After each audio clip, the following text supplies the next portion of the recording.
Fala, investidores, sejam muito bem-vindos ao canal Planilheiro Investidor. Sou Adriano Costa e nesse vídeo nós vamos falar do relatório gerencial de julho de 2023 do fundo Snag 11. É um fundo aí, é um fiagro na verdade, né? Fiagro de crédito e também de imóveis, né? De fazendas. Então a gente vai ver aí qual foi a performance dele.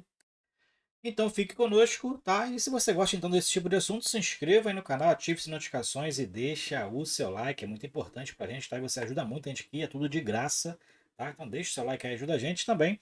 Eu vou deixar esse relatório gerencial, tá? Inicialmente eu tinha botado de junho aqui, mas esse é o de julho, relatório de julho de 2023. Vou deixar na descrição do vídeo você baixar, fazer uma leitura mais detalhada, assim também o link do nosso grupo do Telegram. Se inscreva lá, converse com outros investidores, inclusive também comigo, ok? Vamos lá então, aqui tem algumas informações já de cara, né? Quanto foi aqui os valores, os números de julho. Então a gente verifica que a distribuição de julho, né? O fundo que anuncia ali lá para o 12º dia útil aproximadamente, tá? Então ainda não anunciou, hoje é dia 9 de setembro, ainda não anunciou, deve anunciar lá para o dia 15, 16 de setembro, tá? Os proventos, provavelmente dia 15, né? Que é o último dia útil dessa semana. Então, que vai entrar, né? Deve anunciar aí, então. E esse daqui é o fechamento, então, já com base no split de cotas que eles fizeram, né? Desdobramento aí para base 10. Então, já é considerando todos os valores na base 10, tá? Então, a distribuição foi de 12 centavos por cota, que dá um dividend yield anualizado de 15,27%. Cota de fechamento foi 10,08, mas já fechou aí o último dia 8, né? Dia 8 aí, entre o feriado e o sabadão, fechou a R$ 10, quase 10,40, tá? Quase 10,40, que equivale a 104 na base 100, né? E aí o fundo nunca alcançou, pelo menos eu nunca vi ele alcançar R$ 104, e quando fez o split, já alcançou aí uma proporção que nunca teve alcançado. Alguns fundos têm essa característica, né? Porque a impressão que dá na cota base 10 que o fundo está barato, mas quando você joga para base 100, você vê que tá com um valor aí mais alto que os seus pares que são cotados na base 100, tá? Então tem essa questão, a gente tem que tomar cuidado para não comprar fundos aí muito acima dos valores, né? Porque o mercado acaba precificando ele mais para cima normalmente quando ele é na base 10, tá? Isso que eu tenho observado. E também aqui, ó, nesse fechamento de julho, ficou muito próximo aqui, né? Mesmo estando na base 100 ali, ficou muito próximo do valor patrimonial, praticamente 1 para 1, né? E encerrou com 46.570 cotistas na sua base.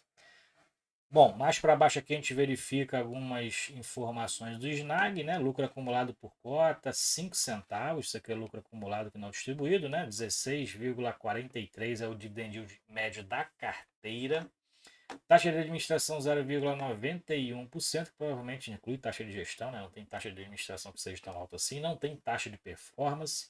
É um fundo que iniciou suas atividades em julho de 22. Então, nesse relatório, fazendo um ano de mercado com 302 milhões de patrimônio e também o valor de mercado muito próximo aí do valor patrimonial.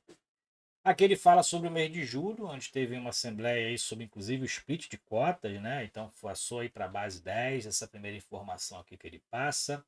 Aqui ele fala algumas questões de transparência e diligência da carteira, né? Aqui ele fala sobre, inclusive, o dashboard, né? Que eles também disponibilizam em Power BI, para quem gosta de Power BI, eu gosto de Power BI, mas leio nesse aqui que é mais fácil de fazer o entendimento, né, dentro do vídeo, mas gosto de fazer a leitura também pelo Power BI. Que ele fala sobre, em julho, eles falam que alguns dados oriundos da avaliação de crédito independente, tá? Então depois dá uma olhadinha aqui nesses percentuais aqui, sobre os créditos do produtor rural, né? Então tem aqui alguns riscos de inadimplência aqui de acordo com o volume, tá? E ele dá aqui o resumo, então, a respeito desse tipo dessas CPRs, né? Risco de inadimplência de 30,9%, que representa um montante de 580 mil reais. E quando eles fazem as sensibilizações ali, fazem os cálculos, né, de representação do patrimônio, né, dá em torno de 0,19%. Então tem tudo aqui uma sistemática que eles fazem em relação ao risco. Então dá uma olhadinha aqui. Tá? Inclusive eles falam sobre a exposição, sobre, né, em relação a Boa Safra Semente, né? O fundo tem uma exposição grande em relação a essa empresa, mas voltado, que é uma empresa que pulveriza ali os créditos aos pequenos produtores, tá? A gente vai ver isso aqui também um pouquinho mais para baixo. Bom, aqui a gente verifica que ele fala sobre os próximos exercícios, né? Trazendo informação sobre análise independente, dedicada inteira ao relatório deles, tá? Então fala aqui sobre outras futuras análises que eles vão incorporar também ao relatório, tá? E no mês de julho eles falam sobre a modificação do portfólio, alocação tática. Então eles pegaram aqui, ele tinha na carteira o CRI Bem Brasil, possui uma remuneração de IPCA mais 5,40%, né? Bem baixa, né? Inclusive, né? Que se comparado com o IPCA atual. E eles realocaram os recursos no CRI Primato, então ampliando aí o portfólio do fundo, né? Oferecendo uma remuneração de CDI mais 4,5, né? Melhorou muito, né? CDI muito mais alto, né? Então, otimizou então a carteira aí para a geração de um caixa melhor, né? Uma receita melhor para o fundo. Então, fez essa movimentação interessante. E em julho ele fala que apurou um caixa de 4,4 milhões de reais, o que deu um resultado de 15 centavos por cota, tudo na base 10, tá? E 849 mil de reserva de lucro, que deu 3 centavos por cota. Ele fala que continuou com 90% do PL alocado em CRA, vinculado às revendas agrícolas do Boa Safra, né? Boa Safra Semente. E ele fala aqui que houve uma oscilação positiva na participação desse CRA do Boa Safra, né, de acordo lá com a alteração da alocação tática do fundo. Então, ele fala aqui então que o fundo distribuiu aos usuários 12 centavos, né, que era 1,20, né, o fundo vem distribuindo há um bom tempo esse patamar aqui de distribuição, que agora é 12 centavos, né, por cota, né, por conta da base 10. E ele fala aqui sobre o patamar de distribuição, o fundo ainda deterá para o próximo mês o valor de 1,4 ou 5 centavos por cota, né? 1,4 milhão ou 5 centavos por cota de reservas, né? Pode aí contribuir para uma distribuição maior ou então pelo menos para manter os mesmos 12 centavos. Né? A gente verifica que em 2 meses aqui o fundo teve uma quedinha, mas vem distribuindo 12 centavos praticamente desde o início do fundo e sempre com uma pequena reserva, que estava com zero de reserva, né? Mas o fundo está sempre com uma reserva ali mês a mês. Aqui a gente verifica a DRE gerencial. Então a receita distribuível em julho foi melhor que a de receita dos últimos meses, né? A gente verifica que os juros dos CRAs foi a mesma coisa do mês anterior, que a diferença aqui foi a movimentação dos ativos, né? 389 mil reais aí de ganho, provavelmente movimentação de compra e venda, né? Então teve um ganho de 389 mil, despesa de 208 mil, aumentou um pouquinho. E a gente verifica aqui despesa não recorrente de 40 mil, pode ser até que seja imposto de renda desse próprio ganho, né? A gente não sabe, não está especificado aqui.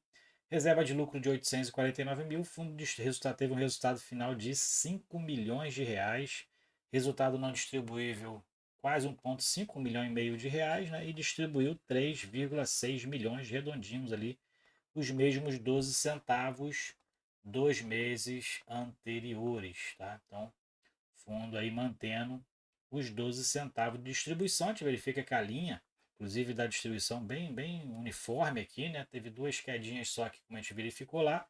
E os resultados também tá bem redondinho aqui, bem constante, sem muitas oscilações.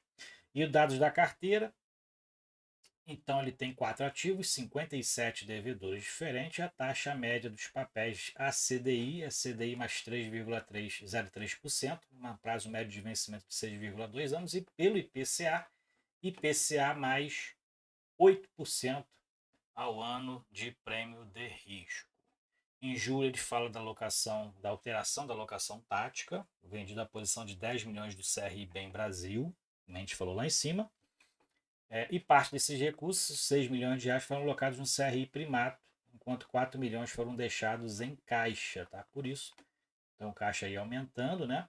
Teve aí um ganho de capital nessa venda, provavelmente, aquelas receitas não recorrentes. E aqui já está com CRI Primato sendo considerado aqui na carteira, que é CRI Primato, crédito corporativo, agroindústria, né? O fundo tem uma alocação muito alta na soja, né? Como a gente verifica aqui, soja é o principal.